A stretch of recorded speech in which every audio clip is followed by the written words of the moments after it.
Tonton video ini sampai selesai agar Anda tidak gagal paham.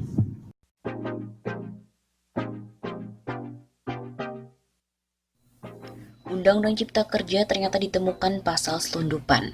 Pemerintah dan DPR tidak cukup untuk minta maaf, mereka pun mesti diproses hukum. Peneliti Forum Masyarakat Peduli Parlemen Indonesia atau Formapi, Lasius Karus, menanggapi terkait dengan pasal tentang minyak dan gas bumi yang dihapus oleh Sekretariat Negara atau Setnek. Padahal, pada saat pembahasan Undang-Undang Omnibus Law dan Cipta Kerja, ada sejumlah pasal yang ditolak, termasuk dengan pasal minyak dan gas bumi itu. Demikianlah yang disampaikan oleh Lasius dalam keterangannya kepada redaksi pojok1.id di Jakarta pada hari Jumat 23 Oktober.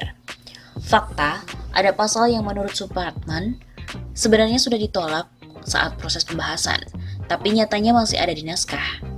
Lasius juga menduga bahwa pasal yang dihapus oleh Sekretariat Negara itu merupakan pasal selundupan. Penghapusan oleh Setnek itu dilanjut Lasius. Mungkin saja bukan buah dari keteledoran atau kelupaan mencoret ketentuan yang sudah tak disetujui pada rapat kerja di DPR. Saya menduga pasal ini merupakan pasal selundupan. Ia juga menyebutkan di balik kekacauan pengesahan Undang-Undang Cipta Kerja ada niat jahat yang selumbungkan. Hal tersebut, kata Lasius, terlihat dari penghapusan pasal oleh Setnek. Saya melihat ada potensi kejahatan di balik kekacauan naskah dan berikut isi Undang-Undang Cipta Kerja ini sebagaimana terungkap mulai penghapusan pasal oleh Setnek. Kendati begitu, kekacauan atau kesalahan itu tak cukup dipertanggungjawabkan hanya melalui klarifikasi, namun juga secara hukum dan politik. Terhadap fakta adanya penghapusan pasal dan juga pengakuan dari DPR, yang saya kira klarifikasi saja tak cukup. Kekacauan atau kesalahan itu harus dipertanggungjawabkan secara hukum dan politik. Ia pun meminta kepada para penegak hukum atau kepolisian untuk menyelidiki motif di balik keberadaan pasal yang dihapus oleh Setnek itu. Secara hukum, kami kira penegak hukum seperti kepolisian atau kejaksaan bisa menelusuri proses pembentukan Undang-Undang Cipta Kerja ini untuk membuktikan motif keberadaan pasal yang dihapus. Sebelumnya, Ketua Balek Badan Legislasi DPR RI, Supratman Andi Aktas, juga mengangkat bahwa seputar pasal terkait dengan Omnibus Law, yaitu minyak dan gas bumi yang hilang dari draft Undang-Undang Cipta Kerja terbaru yang sudah dipegang oleh pemerintah. Menurutnya, pasal 46 Undang-Undang Nomor 2 Tahun 2001 tentang minyak dan gas bumi itu memang seharusnya dihapus dari Undang-Undang Cipta Kerja karena terkait tugas Badan Pengatur Hilir atau BPH Migas. Terkait pasal 46 yang dikoreksi itu benar. Jadi kebetulan Sekretariat Negara yang temukan. Jadi itu seharusnya memang dihapus, karena itu terkait dengan tugas BPH Migas. Begitu kata Supratman kepada wartawan saat dikonfirmasi pada hari Kamis 22 Oktober. Menteri Sekretaris Negara atau Mensesnek Pratikno beserta dengan Menteri Hukum dan HAM Yasona Lauli angkat bicara terkait bertambahnya jumlah halaman Undang-Undang Cipta Kerja dari 812 halaman yang saat ini dikirim ke DPR menjadi 1187 halaman saat diserahkan ke Muhammadiyah dan juga Majelis Ulama Indonesia. Pratikno dan Yasona memastikan meski jumlahnya beda, tapi isinya pun tetap sama. Ketua Badan Legislasi Supratman Andi Aktas juga membenarkan hal tersebut. Namun dia menyebut ada satu pasal yang dicabut dari naskah tersebut. Aduh, bisa rame lagi nih. Menurut Pratikno, isi naskah yang disiapkan Kementerian Sekretaris Negara atau Kemensesnek sebanyak 1187 halaman sama dengan yang disampaikan oleh DPR. Substansinya sama dengan naskah yang disampaikan DPR kepada Presiden. Tegas Pratikno melalui pesan singkat kepada wartawan.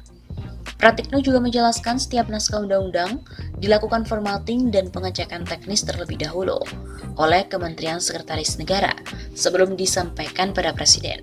Setiap item perbaikan teknis katanya juga dilakukan seperti typo atau salah ketik dan perbaikan lain. Semua dilakukan atas persetujuan pihak DPR yang dibuktikan dengan para ketua Balek. Pratikno menuturkan jumlah halaman itu tak bisa menjadi indikator untuk mengukur kesamaan dokumen. Sebab jumlah halaman bisa berbeda ketika diukur dengan kertas atau ukuran huruf yang juga berbeda. Mengukur kesamaan dokumen dengan indikator jumlah halaman itu bisa misleading. Naskah yang sama, diformat pada ukuran kertas berbeda, dengan margin berbeda, dan font berbeda akan menghasilkan jumlah halaman yang berbeda. Pratikno juga menegaskan, setiap naskah undang-undang yang ditandatangani oleh Presiden dilakukan dalam format kertas Presiden dengan ukuran yang baku. Pernyataan yang sama disampaikan Menteri Hukum dan HAM Yasona Lawli. Menurutnya, perbedaan jumlah halaman itu terjadi karena naskah yang diberikan ke MUI dan Muhammadiyah sudah disesuaikan dengan ketentuan yang berlaku, baik dari segi jenis kertas atau tipe huruf yang dipakai. Jenis kertas, spasi lebih jarang, font berbeda dengan yang ada dari DPR. Politikus PDIP Yasona itu juga memastikan tidak ada perubahan yang substansial dalam Undang-Undang Ciptaker meski jumlah halamannya bertambah. Pasti berbeda dari jumlah halaman, yang penting isinya sama. Berbeda dengan Pratikno dan Yasona, ahli hukum tata negara dari Universitas Andalas, Ferry Amsari mencurigai ada perubahan substansi dalam draft Undang-Undang Cipta Kerja yang menjadi 1187 halaman. Dia menuding penambahan 315 halaman tidak mungkin hanya disebabkan oleh perubahan format seperti font dan juga margin tulisan. Tidak masuk akal, karena ini semakin membuktikan memang ada permasalahan dalam undang-undang tersebut. Begitu kata Ferry saat dihubungi pada hari kemarin. Menurut Ferry lagi, pemerintah tidak berhak untuk mengotak-atik draft yang sudah disetujui oleh DPR. Draft tersebut hanya sekadar tinggal tanda tangan saja dari Presiden. Dan Presiden pun tidak berhak untuk memeriksa substansi karena sudah disetujui bersama. Kalau terjadi perubahan-perubahan lain, itu mengingkari persetujuan bersama.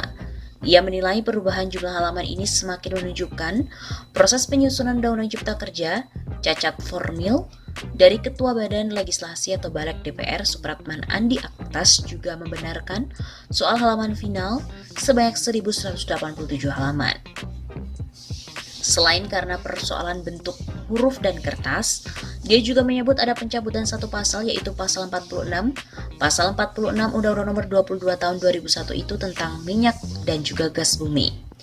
Menurutnya pasal 46 memang seharusnya telah dihapus dari Undang-Undang Cipta Kerja karena terkait tugas dari Badan Pengatur Hilir atau BPH Migas.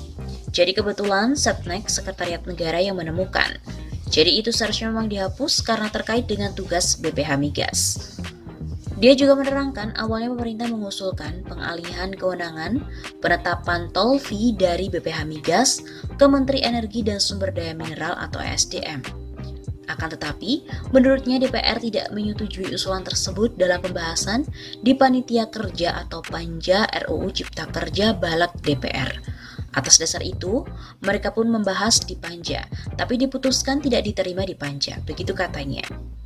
Idealnya, pasal tersebut sudah harus dihapus oleh DPR sebelum naskah diberikan kepada pemerintah. Akan tetapi, kekeliruan itu justru baru ditemukan oleh pihak pemerintah, dalam hal ini adalah Kemensetnek, sehingga pasal tersebut baru saja dihapus.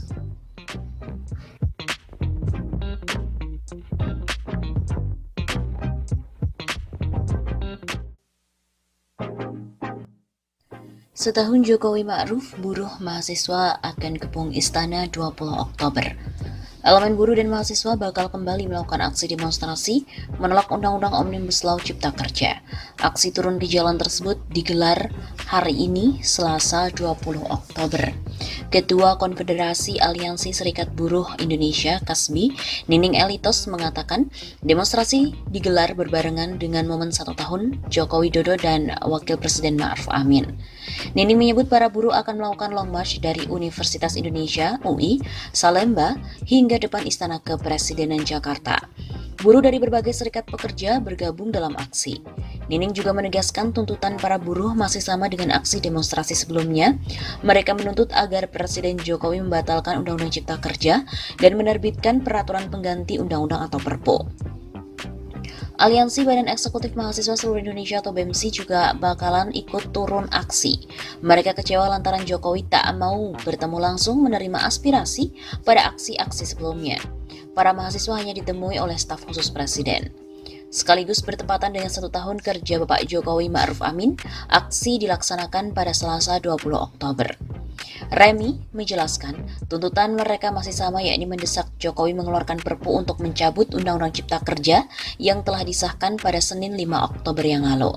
Selain itu, BEMSI juga mengecam langkah pemerintah yang berusaha mengintervensi gerakan dan suara rakyat serta berbagai tindakan represif dari aparat kepada seluruh massa aksi. mengajak mahasiswa seluruh Indonesia bersatu untuk terus menyampaikan penolakan atas Undang-Undang Cipta Kerja hingga Undang-Undang Cipta Kerja itu dicabut dan juga dibatalkan. Gelombang penolakan Undang-Undang Ciptaker telah muncul dari berbagai daerah sejak 6 Oktober sampai dengan 16 Oktober lalu.